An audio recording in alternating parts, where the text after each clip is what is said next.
Carok maut, ledakan kesabaran Hasan, kerap jadi target tamparan Matanjar. Satu dari 4 korban tewas dalam tragedi Carok di Bangkalan Matanjar sudah kenal begitu baik dengan Hasan Basri.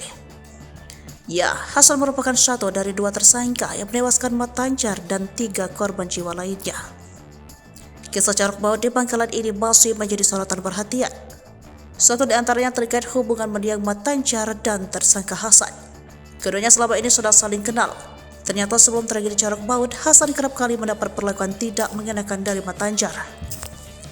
Mengutip dari tribunmadura.com, warga di lokasi kejadian bernama Chandra menyebut Matanjar pernah menampar Hasan. Ia pernah ditampar Matanjar saat main volley, namun Hasan tidak melawan. Menurut Chandra, Hasan Basri selama ini dikenal sebagai sosok penyabar.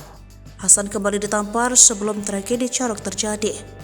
Carok maut itu terjadi di Desa Bumi Anyar, Kecamatan Tanjung Bumi, Bangkalan, Jawa Timur.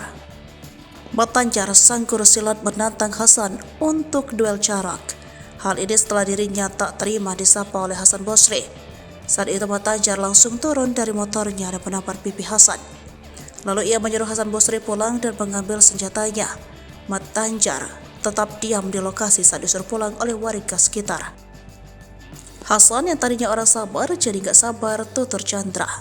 Chandra menilai tindakan yang dilakukan Matanjar itu wajar membuat Hasan menjadi murka. Hingga akhirnya terjadi duel carok di mana Hasan membuat nyawa Matanjar melayang. Kini Hasan Basri dan adiknya bernama Werdi ditetapkan tersangka dan terancam hukuman seumur hidup.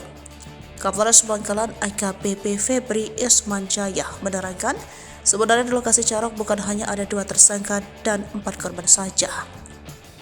Kata Febri, ada 10 orang dari pihak korban di lokasi yang merupakan halaman rumah Abdullah tersebut.